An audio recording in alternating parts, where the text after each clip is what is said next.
Hello, everyone. Welcome to the Dagmai Babi podcast. Today we have the amazing Akshay from Notion. This is going to be one of the most interesting episodes that we're going to have. He's a very inspiring person to have on our show. This is going to be very fun, very educational, and we're going to get to know Akshay. And I'm very excited for this episode. Thank you for being my guest today. Yeah, no, it's so great to be with you, Dagmavi. Thank you for reaching out. I know a little bit about you because I've been researching and exploring different things about you. I've been watching your interviews and I've been following you for quite some time, to be honest. Well, could you introduce yourself to me and to the community? Sure. So I'm Akshay Kothari. I'm one of the co-founders of Notion. Notion is a connected workspace. We're trying to build a new kind of tool that allows individuals as well as companies to essentially do all of their work in one place. A lot of people call Notion as their second brain because it allows people to essentially, for individuals to put notes, for companies to put their knowledge and really workflows in there and run their business or their life on it. Before Notion, I worked at LinkedIn for many years. And I got to LinkedIn because LinkedIn had acquired my previous company, Pulse, which was a news app. And so I spent about a decade helping people read better news and staying informed. And I've, now spent 6-7 years at Notion and years to come trying to make them more productive. And I feel like both of those are close to me in terms of really thinking about how do we grow the world's productivity. I sort of think of it as these two halves actually work really well, staying informed and sort of being more productive. I grew up in India for the most part. So pretty much 0 to 17 years were in India. I did my high school there. And then I came to the US for college. And so I did my undergrad and my graduation program here. At this point, I've spent half my life in India and half my life in the US. And I consider both places home. Okay, that sounds pretty lovely. What kind of kid were you? Back in India? Were you creative? Were you, did you have an engineering mind? What kind of person were you as a kid? It's a great question. I haven't reflected on something like this in a while. But to be honest, I think I was a very average kid. So in India, I used to be in a class of about 50, 60 people. And in India, you'd actually get your rank number. So like when you give your exams, you would basically be put on a rank and you would know exactly where you'd, stack. We actually have like a very similar way out here too. And so I was always in the 30s, maybe high 20s or low 30s. So right in the middle, of the curve. I was actually I was not a great student up until like 7th grade. 7th grade onwards, I don't know what clicked. The only thing I can remember is I actually went to the US for the first time that summer between the 6th and 7th grade. And I somehow came back and I started to do a lot better academically. I moved from maybe the 30s to maybe being in the 10 to 15, so in the top quarter of the class. I think the subjects or sort of the courses I sort of liked a lot was physics and math. I did not enjoy biology as much. So I think because of the sort of the preferences on math and physics, I somehow sort of went down the path of engineering. I think a lot of it was also influenced by my older brother. I have two brothers, one older, one younger. And my older brother was also really good at math and physics and had come to the US to study mechanical engineering. And so I went down the similar path. And then I came out here to the US to study electrical engineering. Why electrical engineering though? Why not computer science or software engineering? Why did you pursue electrical engineering only? Yeah, so interestingly, the US electrical engineering and computer science in the US are actually very similar programs. I remember when I was in undergrad, the first 3 years of electrical engineering and computer science were very similar or the same. It's only in the 4th year you go deeper in circuits or you can go deeper in software. And so electrical engineering meant that I actually studied, I did have a bunch of software courses too, but I like the sort of the math side of signals and systems. So I sort of just gravitated towards that. In my master's that I sort of went I did at Stanford.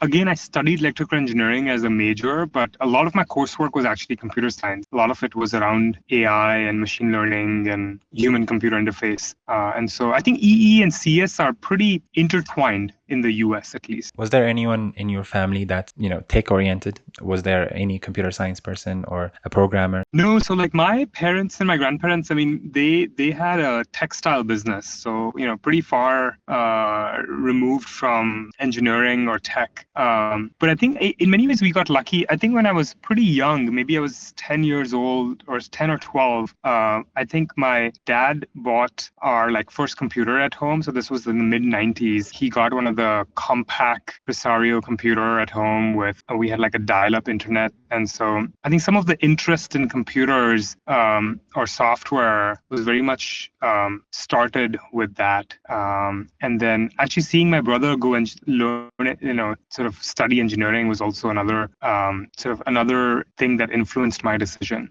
to both come to the US as well as study engineering. Since we're trying to get to know you, are you married? Are you in a relationship? What kind of hobbies do you have? Can you tell us some things about that? Yeah, so I'm married and I have two young kids. They're 3 and 7. The time that I'm not spending on Notion, I'm spending with them. And in many ways, I can't wait to have them be users of the product as well. And so I'm looking forward to that in the years to come. That's actually pretty exciting. All right. What kind of hobbies do you have? I like the outdoors, so I spend a lot of time like walking or hiking around here. I like listening to a lot of music. A pretty like diverse taste. But yeah, I think it's actually like between Notion and family life, there's not a lot of time for hobbies or personal right now. But when the kids are a little bit older, maybe I'll go back to reading and doing a bunch of other things as well. What was your programming journey before you started Notion? Did you program anything? What was your first programming language? What was the first product you built, and how did that turn out to be? Yeah, I mean, I haven't programmed a ton. I guess in college we learned C programming. That's probably the first one we did. In grad school, we did a fair bit of like Python. For both my companies, whether it's Notion or for Pulse before this, I was definitely not the tech brains. I was more of the product design and business brains. And so I think in Pulse, I had Ankit as my co-founder. And here, we have Simon as one of our early co-founders, who was really a lot of the sort of the tech brains behind Notion. And so I haven't actually coded a single line at Notion. Like I think my value add has been more on the product strategy and really scaling up the go-to-market and the business side of Notion. At the early origins of Notion, can you tell us how it started? What was the reasoning behind it? What led up to the creation of Notion? Yeah, so Notion was started in 2013 by Ivan, and I think the vision that he had was to really democratize software making. So we were just talking about programming, right? I think there's only about 25-30 million programmers around the world, and they build software that is used by 1 billion knowledge workers. And it's actually pretty hard to change anything about that software. Like you have to call a consultant or, ask someone to make those changes. And he thought, wouldn't it be great if we could really break down the software down to the building blocks and give it to people so that people can essentially stitch these building blocks together into building building software. Can we truly democratize it where you could build software without knowing how to code? That was the original goal. It turns out that we really struggle with that because a lot of people don't wake up wanting to build software. They just wake up to do their job. And so for the first 3-4 years, we had this dream platform where you can build any software, but nobody really showed up for it.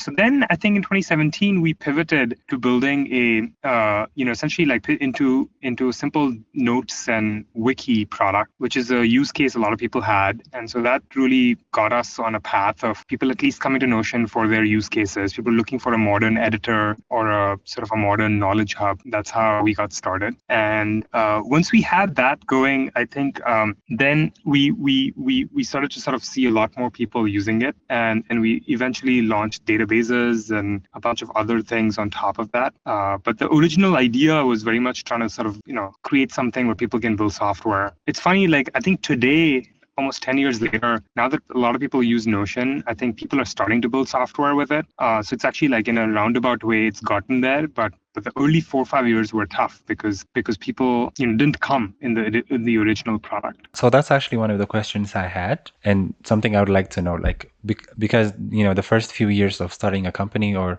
trying to launch a product is pretty hard. And how did you how did you keep going? What kept you going? What was your energy at back then? Why didn't you give up, I guess? What kept you going? Can you tell us? A lot of this credit goes to Ivan and Simon, I think, because they rebuilt the product many times over. I think a lot of it probably why they kept going was because I think the deep belief in the mission, deep sort of conviction in their dream. And I think the company almost ran out of money. We rebuilt it a bunch of different times, including we sort of like hired a lot of people and then sort of had to let them go. And even the last try that they sort of built wasn't we weren't sure if it was actually going to work. I think it just turned out that the architecture of the version of the product that we use today, as well as like the positioning of Docs and Wiki, really clicked with the audience, and so that really propelled us into a pathway where I think we could succeed. But we came pretty close to essentially running out of business. Like we definitely ran out of money, but we also potentially ran out of the belief that we could do it. We sort of, I think Ivan and Simon moved to Kyoto, actually wrote a lot of the code that we use today as like their last attempt to make this work. And fortunately that attempt worked. And I wouldn't be sitting in front of you if it hadn't worked in that last attempt. So yeah, now Notion has like more than 100 million users, which is mind-blowing actually. It's very inspiring, and congratulations to you guys as well. So it's very cool. Thank you. Is it used a lot in Ethiopia? Do you see it? So some individuals use it, and there are some startups that actually use it, but it's not like it's not popular. Most of the companies here are very corporate and very, they're government, so they don't really do these kind of softwares. But individuals and, early startups are actually getting along and using it for their, inventory and tracking and even publishing pages on it. But mostly I would say that it's the individuals that are actually using it the most. Amazing. How did you discover it? I think I discovered it on Twitter. I'm not exactly sure. It's been years since I started using it, but ever since I started using it, it was just my primary. I use it for basically everything now. So for, my notes, my to-do lists, my calendar, and every single thing. And I've loved it, and I've told people to keep using it because it's actually very nice to use. It's very minimal as well. And I think it's very wonderful. How did you guys market Notion? How did you grow it to 100 million users? What was like the biggest challenge you faced while doing that as well? Yeah, I mean, it's been a steady climb to where we are today. I think if we actually zoom out, think about like how we got to 100 million, I think there's probably been like a few different step changes where it meaningfully changed sort of the distribution meaningfully changed. But let's see, I think first when we launched it on Product Hunt. Product Hunt gave us like a very global audience who got to, use it. We were product of the day. I think we got like a lot of the early customer base from that.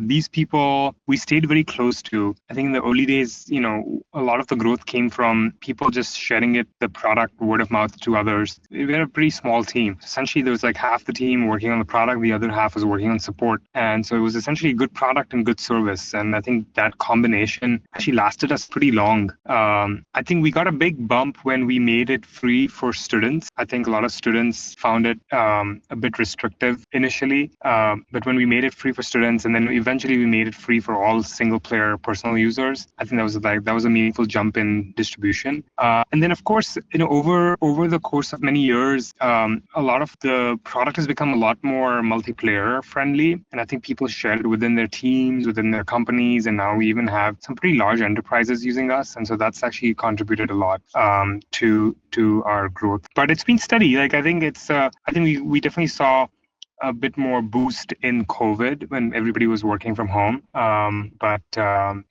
It's kind of like an interesting compounding story. Like there wasn't like a specific year where we suddenly grew by 10x. It was more like probably like grew 3x for many years consistently to get to 100 million. That's pretty awesome actually.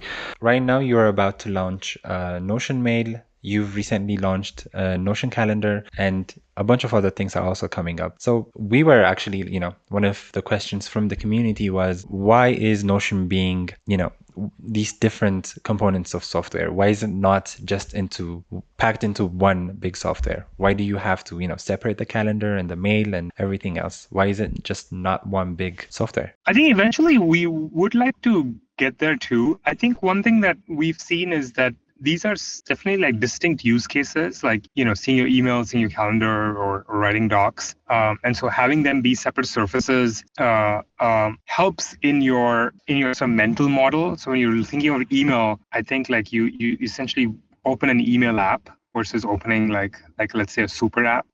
This thing is particularly true even for mobile, right? On mobile, I think it would be hard to think of it as like a super app. I think it's people want a dedicated space for their email, dedicated app for their calendar, dedicated app for their docs. Having said that, actually one of the things is like, having them separate apps also makes it easier for different teams to push at slightly different timelines, right? I think calendar can sort of like run their own updates and mail can run their own updates and so forth. So there's some benefits to it. I do think on the desktop, like I think there might be opportunity to bring it all together into a single app again. So you could see us expanding to these different apps, but eventually maybe like a year or two, you could see us bringing it back. Because on the desktop with all the space you have, you can imagine a world where your docs and your meetings and your email can live next to each other. So I wouldn't rule it out yet, but I think the current setup allows us to operate in a much more sort of like nimble way than having it all be a single app. Now that Notion is being used basically all around the world, I'm pretty sure there aren't countries that haven't heard of it. You must be getting overwhelmed with, feature requests and integration requests and all sorts of things. How do you prioritize, which features to include and which not to include? What's your process like? Yeah, our process is probably similar to other companies. I mean, I think one is we get, I don't know, something like 10,000 support tickets every week. So, there's at least like lots of data points around like what people are asking and what bugs we have and what features we need to include. So that's one. We also have a, sizable sales team now. So we get, feedback from the field, just like what the larger customers are requesting, which can sometimes be different from people using Notion alone. Then we have our own intuition of like what we think we should build next based on where we are today. And some of this intuition is built on like, I think we're essentially building like different primitives, and sometimes building primitive B before primitive A might be actually more beneficial. So sometimes we'll do that. And then we take all of these and we try to make sense of it all every quarter and every half. Sometimes we get it right. I would say most of the times we get it right. Sometimes we get it wrong. And it's a little bit of science and a little bit of art. It's not like we're only looking at the requests coming in and just prioritizing whatever the loudest one is. I think it's a little bit around figuring out like, what is the right set of things we should do. And maybe the other thing I would say is like sometimes, something happens in the macro world that changes your prioritization a bit too. So for example, 2 years ago when AI came around, I think a lot of the, underlying plans were changed to make space for AI. But I think those are probably the inputs. And then we probably I think Notion's still much more like intuition-based, art-based, rather than being just metrics-based. That's pretty awesome, actually. One of the selling points of Notion would be the aesthetics and the art, the way it looks. And it's a very beautiful piece of software, to be honest. And I guess, in your role at the company, how do you balance, the aesthetic side of things and the functionality side of things, Can you tell us, a bit about your experience on working on this kind of things? Yeah, I mean, for us, I would say like we are very much trying to I think in many ways, like I think we are a utilitarian app, right? I think we're like a productivity tool, and so you sort of have to start with function. Like functionally, it should work. The user experience is great, but I think it's almost like great because it almost in many ways you can get to what you were hoping to do it without it feeling like a lot of interface. Like it's almost like we sort of made it very minimal. Even the interfaces more broadly is like the design is very minimalist. It's like we don't give you too many options, and part of it is like us making it almost impossible for you to mess up the page or mess up the workspace. But at the end of the day, like we work because it solves a problem for a user, or it enables a workflow that the person is trying to do. Like unless you can actually deliver on that, I think just the way it looks is not going to be enough. And so I would say like a lot of beauty comes from the function, comes from Notion being actually very like utilitarian, usable. And we've been able to find a way to do that while still evoking positive emotions when you use it. So it's a good combination where it's not just like the way it looks, but actually the people like it because of the things they're able to do with it. There's like almost like an ability to build with it that I think people really, really resonate with. To be honest, I don't think there are any companies here that are, selling aesthetics as part of their, product or service. So Notion is pretty interesting for us here, and thank you for that insight. Can you, I guess, walk us through, what it's like being Akshay working at Notion? What your everyday looks like, what kind of workloads you have to do, and what kind of tasks you have to take care, and most importantly, what's the most challenging part of, working at Notion? Yeah, so right now I lead our product design, research, and partnerships teams here. And so I have a leads meeting with my people who report to me on Monday morning.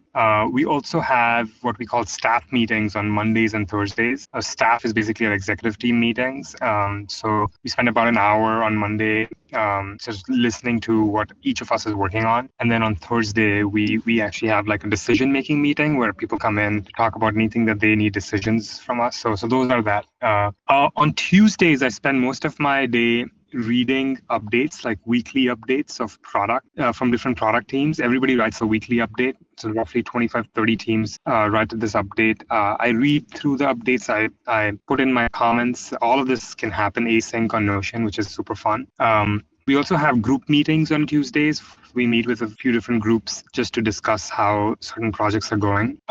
Wednesdays, we have our business weekly. So we look at the numbers in terms of usage and revenue and how we did the previous week and how are we doing against forecast. So a lot of that is focused on that. And then Fridays is sort of my way of I try to keep it light so that I can do some more deeper thinking. So that's roughly the skeleton. And then of course I have a bunch of one-on-ones that are distributed over the week. In terms of the most challenging thing, I think the thing that we're really pushing hard and really focusing on is making Notion faster. We really want Notion, especially like the databases and the overall product, to move a lot faster than it is today. And so, we're trying to make that a lot better.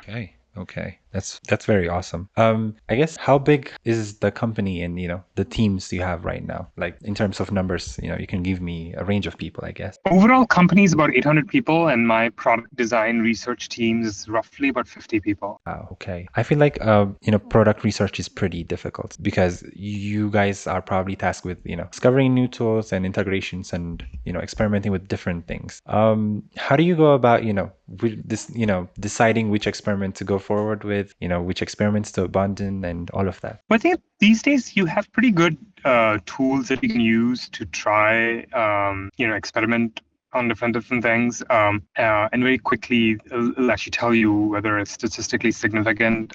We try not to test too much. I think like Notion is a little bit more on the art intuition based, right? And so I think we think deeply about the problems that people are facing. We think deeply about how to solve them. And then we use our intuition to come up with a solution that we think will work really well. And once we feel great about the solution, we try to like actually roll it out. So I think testing only happens in Notion if you're trying to optimize a specific flow. But I think if you're trying to build a new flow, I think we do more research than testing. I would also say like Notion is like a very much like a systems design, like designer's dream, maybe. Like I think everything in Notion is very much deeply interconnected. And so we've attracted a lot of people who are also great systems builders. And so, our job is to build the right set of systems that can unlock many, many use cases as opposed to just one. So for as example, like, we have a general purpose database. That database can be used for project management, can also be used for CRM, can also be used for application tracking system. It's the same system underneath, right? And so I think Notion is unique in that we think about building the right systems, and those systems can unlock a lot of the use cases. Yeah. That's pretty accurate, actually. So on your recent launches, one of the things that got me super excited was Notion Mail and offline mode. That got me super hyped up. So you've noticed that, the connection is a bit unstable here and things are pretty, odd sometimes. And offline mode would probably solve a lot of things for us here. So I think that's one of the best things that you guys started working on. And is there like, any date range that these things are coming at? And most of all, what is, the most exciting new announcement that you had to work with, what's the most exciting thing that you're looking forward to? Yeah, I mean, those two are pretty high on my list too, and we're working hard to roll both of those out in 2025. I think if all goes well, I think we should have those out in the first half of 2025. But it could also happen in the second half. I think both are difficult in their own ways. I think on the mail side, we're building a completely new product, and so that takes a bunch of time to sort of like make it fully scalable. I think on the offline mode side, I think the tricky part is like Notion is very much like a modular editor with multiplayer use cases. And so you just have a lot of edge cases to think about. Like if you and I are collaborating on a specific doc, like if you're in the plane and I'm here and I wrote something and then you wrote something, and just figuring out the right resolution for what happens in those cases is something we have to be very careful about. But we've been working on it for a bit now, and I think we're diligently sort of making progress, and we hope to announce at least a beta for both of those very soon. All right. So I think I've heard even talk about this, a Notion-based operating system that's inside a tablet. It's the tablet is completely run by Notion. So what do you think about that? Is that actually coming? Are you guys working towards that? What's the deal with that? Yeah, I think a lot of people already think of Notion as their operating system, because I think in many ways it's they run their life or they run their business on it. We are not working on an operating system separately. We very much think of Notion itself as like maybe the one app you need to run your business or your life, right? So I think there's a bunch of things we could do to continue to sort of like support that use case. But I think like if you were like, let's say, a small team or small company, right? Our hope is that all the use cases you have, everything from taking a doc, running a doc, to managing tasks, to having a CRM, to running your recruiting, can all happen inside Notion. And because we support all these different use cases, I think it sort of enables people to connect their experiences better. I think this is why like I think Notion as an operating system is so compelling, is because we are doing all these different use cases not as separate products. We're doing it as a single product. So the fact that like my doc can be connected to a task, can be connected to a project, can be connected to company objectives in the same program is what makes Notion special. Yeah, Notion is pretty incredible. It's one of those softwares that, once you try it, you just completely switch over to. And it's pretty exciting. I really, really do appreciate the work that you guys are giving out. So these are some questions from the community. So, let's go around them pretty fast. So just give out your most simplest and most helpful advices and answers to these. So one of the questions was, if you do have a role model, who would be your role model? Well, I think, my grandmom turned 80. Wow, that's so awesome. Weeks ago, and I think she's very much been my hero. I think she lives with incredible values that I've inherited, and I think she's very entrepreneurial, very creative. I look up to her as someone who's just done incredible amount of work to lift others up. And so if I can do even a tenth of what she's done, I think that would be a life well lived. Wow, that's awesome. That's pretty awesome. Okay, the next question is, what is a big mistake that you've made professionally, and what did you learn from it? I think the thing that I've learned over the years is that essentially, like, I think if you're not enjoying the work you're doing, or if you're not connected to the mission of the company, and you're doing it just primarily because you're making a lot of money, I think time moves like way slower than you'd like. I think it is actually like kind of hard to live that life.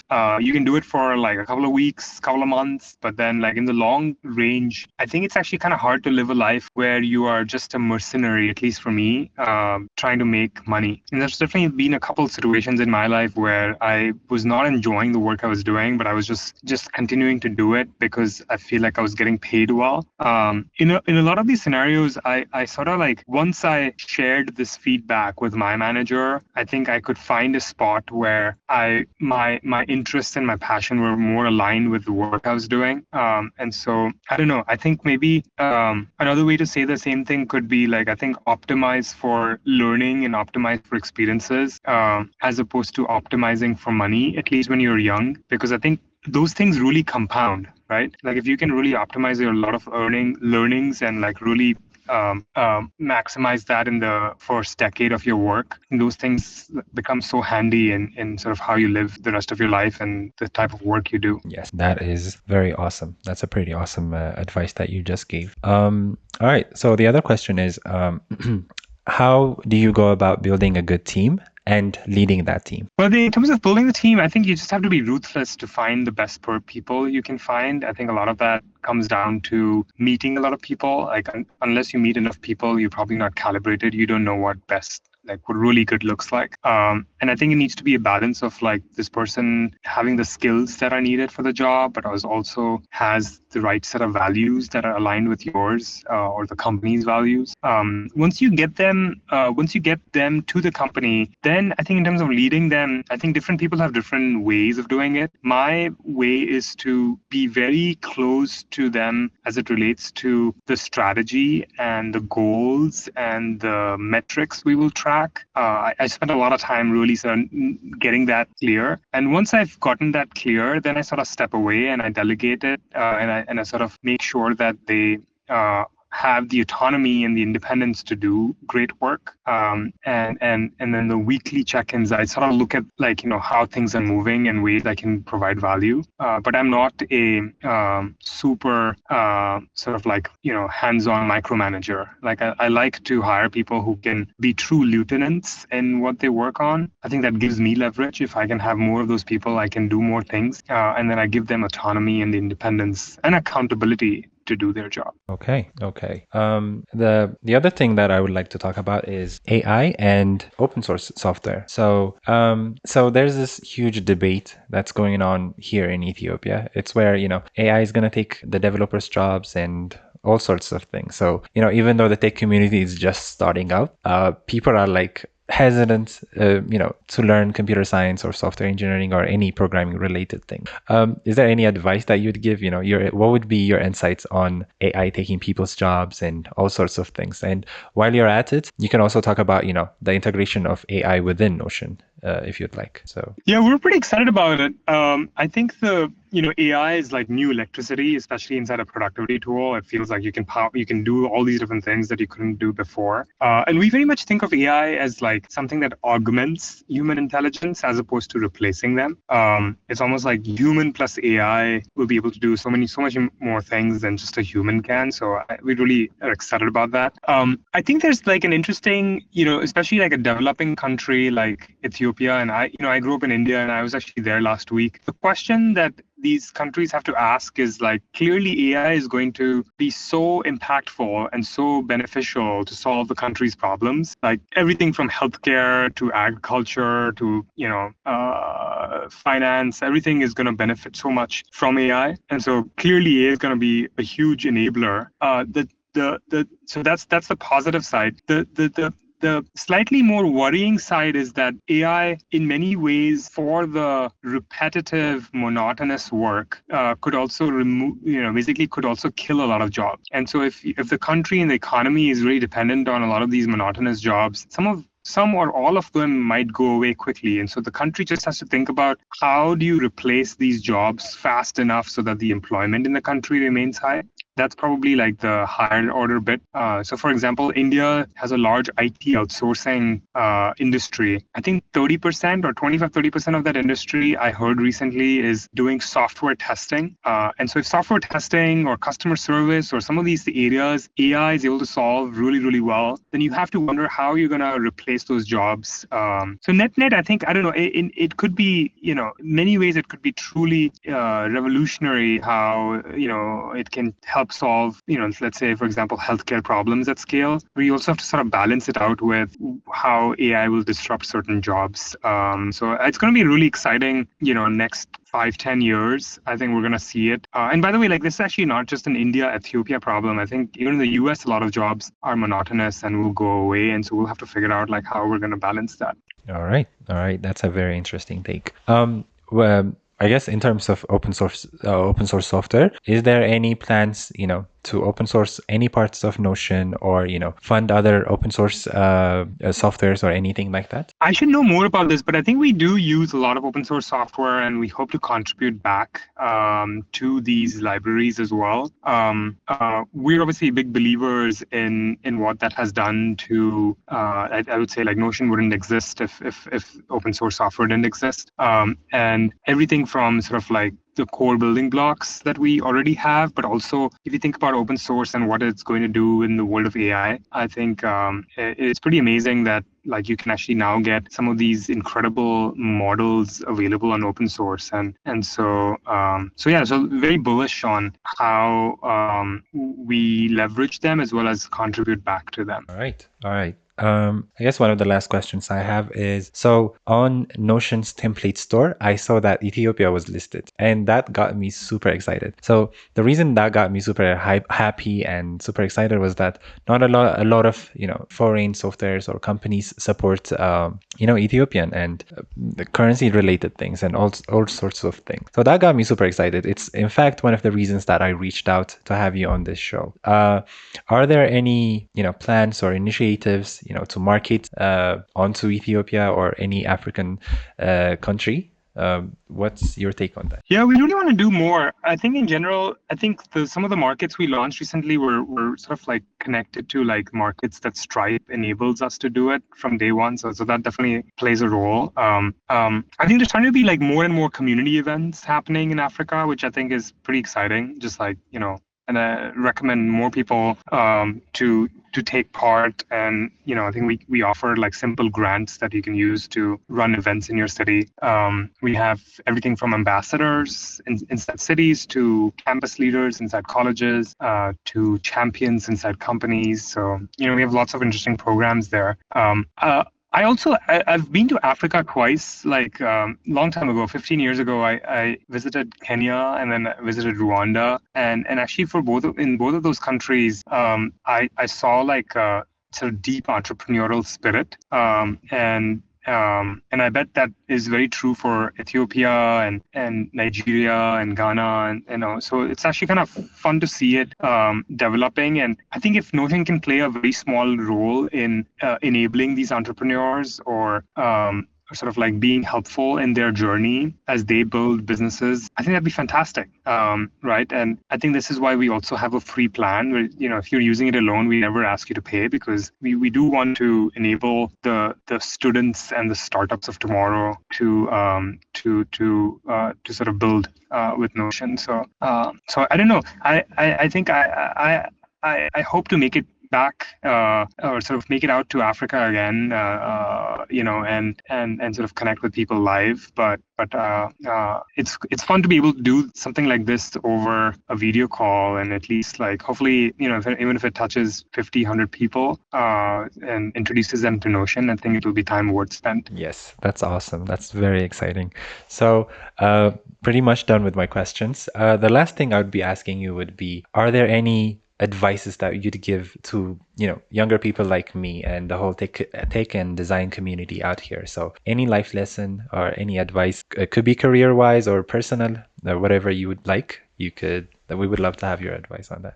Yeah, I think that the biggest advice I can give is to like optimize or sort of like bias towards building. I think there's a lot of time you can essentially keep ideas in your head or talk about it, but I think if you can somehow like convert those into prototypes that could be built in hours to days, like you can always increase resolution of these prototypes over time. But I think like doing something about it puts your idea out there in a form that people can give you feedback. And then that becomes like a nice feedback loop for you to like continue to build. And so, yeah, so essentially like it's such an amazing time to build, especially with AI and other things happening right now. And, never be afraid or fearful of putting things out there. It's like internet has brought us closer than ever. And so I'm excited to see what people build. And, if you want to build on Notion or other platforms and if we can be helpful, like please do let us know. Awesome. Awesome. I guess pretty done with my questions. If there is anything that you'd like to know, anything you're very curious about, you could ask me and I would answer for you. Is there anything? Well, thank you, Dagmawi, for having me and spreading the word of Notion in Addis Ababa, and look forward to seeing what people have to say. Awesome. Awesome. I'm very honored to have you on the show. Thank you so much for being here. Have a wonderful time. All right. See you, Dagmawi. Bye-bye. Bye.